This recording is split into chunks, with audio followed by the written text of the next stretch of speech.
Mesdames et messieurs, bonjour. Bienvenue si vous nous rejoignez dans ce premier numéro du grand dossier sur Afro Info D43. Et pour commencer ce nouveau numéro, parlons de reprise de combat depuis ce matin de jeudi 4 avril 2024 entre les forces armées de la République démocratique du Congo aux côtés de jeunes résistants Wazalendo contre les terroristes du M23 dans les collines surplombant l'agglomération de Kibirizi. Et les combats sont signalés dans la région des Kitolou, Kisingiri. Des tirs d'armes lourdes sont également attendus dans la zone. Et puis toujours pour parler de la sécurité, alors que certaines publications de la dite coalition M23 RDF AFC sont frappées d'interdiction sur le média et réseaux sociaux en RDC, les terroristes cherchent à contourner la difficulté en mettant en place une radio pour sa communication. Plusieurs stations de radio ont été pillées à Rutshuru et à Kichanga pour collecter de pièces manquantes selon une source interne. Le cas le plus récent est celui de la sous-station de la radio-télévision nationale congolaise RTNC Rutshuru le mardi dès avril 2024.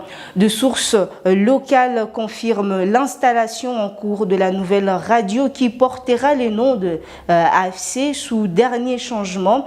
Ils recrutent parmi les journalistes qui sont restés dans leur zone de contrôle car ils veulent installer une nouvelle radio du nom de AFC FM qui fera leur propagande. Les journalistes qui ont soutenu les terroristes depuis les débuts jusqu'à présent sont ceux qui seront recrutés selon eux. Le metteur central sera installé à Rutshuru Centre, d'autres à Bunagana, Kichanga, Vichumbi et à Buiza. Certains techniciens qui installent le matériel viennent de Goma et d'autres du Rwanda. Il y a ceux de l'Ouganda aussi. Ils ont promis que cette radio sera opérationnelle dans quelques jours car elle va sensibiliser les jeunes à intégrer ces mouvements, explique une source locale qui fait partie de l'équipe technique. Et puis parlons de forces des défenses nationales sud-africaines qui ont formellement refuté les allégations concernant la prétendue réduction de 2 soldats sud-africains aux terroristes M23.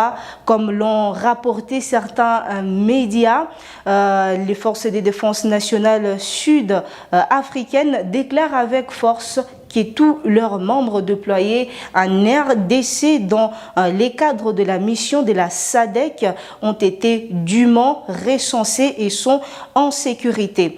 Le force de défense nationale sud-africain a spécifiquement critiqué un article embrouillé publié par un correspondant anonyme, le rejetant comme méritant le mépris. Cette force a aussi souligné que ce n'est pas la première fois que les telles fausses nouvelles visant à discréditer la force de défense sont diffusées depuis son déploiement en RDC sous l'égide de la SAMI RDC. Le force de défense insiste sur le fait qu'elles prennent très au sérieux ces tentatives de nuire à leur réputation par des individus anonymes et affirment qu'ils ne resteront pas passives face à des tentatives de tenir leur bonne réputation. Cette force attend qu'autorités supervisant le membre déployé s'engagent à tenir au public sud-africain régulièrement informé de la situation de la sécurité de ses membres en RDC, réaffirmant ainsi leur engagement envers la transparence et la responsabilité. Et à présent, parlons du gouvernement de la République démocratique du Congo qui a condamné l'homélie pascale du cardinal Fridolin Ambongo Bezungu tenue le samedi dernier 30 mars à la cathédrale Notre-Dame du Congo. Le porte-parole du gouvernement congolais Patrick Mouyaya estime que le cardinal Fridolin Ambongo Mbongo Bezungu doit clarifier ses propos, d'autant plus que c'est s'apparente à un soutien moral à tous ceux qui ont pris des armes contre la République démocratique du Congo. Selon le porte-parole du gouvernement congolais, ce sont des propos extrêmement graves venant d'un chef religieux de son acabit. Pourquoi je l'ai dit? Parce que, quelles que soient les raisons, et en plus, ce n'est qu'une messe pascale, la fête la plus importante de chrétiens. On ne peut pas soutenir les Congolais qui veulent prendre des armes pour tuer des Congolais afin d'accéder au pouvoir, alors qu'on a fait le choix de la démocratie, a déclaré Patrick Muyaya, porte-parole du gouvernement congolais, lors d'un briefing de presse co-animé avec ses collègues de l'environnement et du développement, ainsi que celui de la santé publique, hygiène et prévention. Et selon le porte-parole du gouvernement, le propos de Fridolin Ambongo Bezungu corrobore avec certaines déclarations de M. Donatien Cholet, soutenant ceux qui sont capables de renverser le régime par la force. Selon Patrick Muyaya, c'est inquiétant lorsqu'on se souvient de propos tenus par le Monseigneur Donatien Cholet. Je les cite, on avait besoin d'un courageux. Est-ce que le fameux courageux a été trouvé par l'Église catholique? Parce qu'il ne faut pas faire d'amalgame et pour qui en a besoin de légitimer, parce que le mot du cardinal, j'espère qu'il fera une clarification, peuvent être perçus comme un encouragement, comme un soutien moral à ceux qui choisissent de prendre les armes pour penser conquérir le pouvoir, alors que nous sommes dans un cycle depuis des ans qui veut que nous puissions sortir de cela, a souligné Patrick Muyaya. La situation sécuritaire dans la partie est de la République démocratique du Congo ne cesse de se détériorer suite à l'activisme de groupes armés étrangers locaux. Dans son message du week-end dernier, le 30 mars 2024, à la messe de Pâques, le cardinal Fridolin Ambongo Bezungu a dénoncé l'insouciance des autorités compétentes face à cette situation. Et selon le chef de l'Église catholique en RDC, les autorités sont préoccupées par d'autres choses au lieu de se pencher sur les véritables préoccupations de la population. Il a estimé que la RDC est dans cet état parce qu'elle ne possède pas une armée capable de défendre son intégrité territoriale.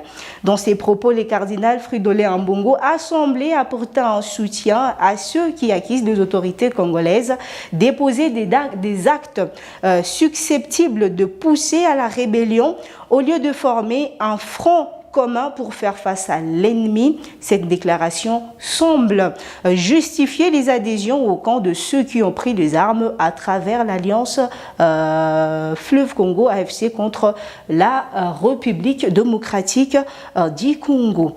Et toujours parlant de la sécurité, 3 bandits kidnappeurs ont été condamnés à mort par le tribunal militaire de garnison d'Egoma dans une décision sans précédent. Le tribunal militaire des garnisons de Goma a rendu son verdict le mardi dernier, condamnant à la peine capitale 3 individus pour leur implication dans un cas d'enlèvement. Les accusés, identifiés comme Shukuru Kalangiso, chef des bandes, Justine Olenga et Sabri Kassimou, ont été reconnus coupables d'avoir kidnappé la jeune Joyce Malikia, une cousine de Shukuru. L'affaire a secoué la communauté locale alors que les détails de l'enlèvement ont été révélés au tribunal. En croire le fait relayé par notre consoeur Jeanne Chabani, qui a participé au déroulé du procès, la fillette Joyce Malikia a été prise en otage par le groupe mené par Shukuru Kalaniso, déclenchant une chasse à l'homme intense menée par les forces de sécurité locales. Les délibérations du tribunal ont abouti à la condamnation de 3 principaux accusés à la peine de mort, reflétant la gravité de leurs crimes. Cependant, dans un tournant inattendu, 3 autres suspects, dont un chauffeur de taxi, ont été acquittés faute de preuves suffisantes de leur implication dans l'enlèvement. Maombi Matamba, Moindo Gracieux et Esther Karambou ont ainsi été libérés de toute accusation. Cette affaire a mis en lumière la détermination des autorités à combattre les fléaux des enlèvements dans la province du Nord Kivu, où de tels incidents sèment la terreur parmi les communautés locales. La condamnation à mort des principaux coupables envoie un message fort aux auteurs potentiels et crimes similaires, démontrant que de telles actions ne resteront pas impunies. La population locale, tout en accueillant favorablement la décision du tribunal, continue de demander des mesures supplémentaires pour assurer la sécurité des citoyens et prévenir le futur enlèvement. Et puis, toujours dans ces grands dossiers, parlons à présent dans les cadres de la journée internationale de sensibilisation contre le mine anti-personnel initiée par l'UNESCO, célébrée chaque 4 avril 2024.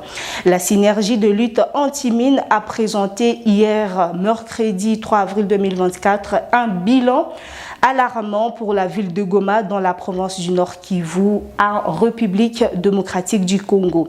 Selon les données fournies par la SILAM, depuis janvier 2024, 74 victimes ont été enregistrées dans la province du Nord Kivu, dont 33 ont perdu la vie à la suite d'incidents impliquant des bombes larguées et des engins manipulés.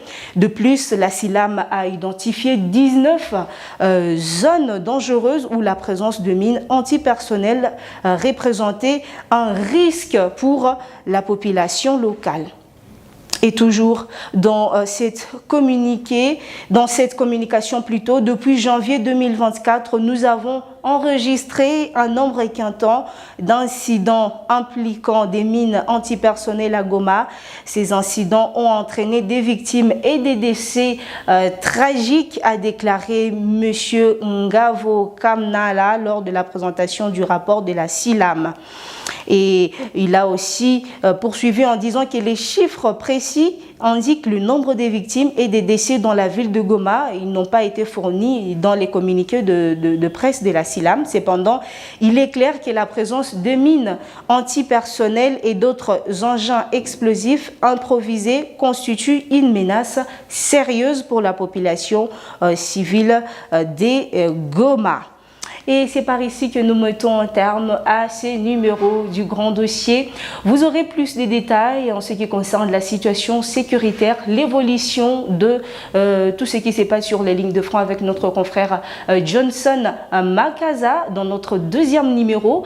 Likez pour sécuriser la vidéo, abonnez-vous si vous êtes nouveau ou nouvelle à la chaîne et surtout n'oubliez pas de la partager à un maximum de personnes. D'ici là, portez-vous bien, on se retrouve très prochainement pour un nouveau numéro du Grand Dossier.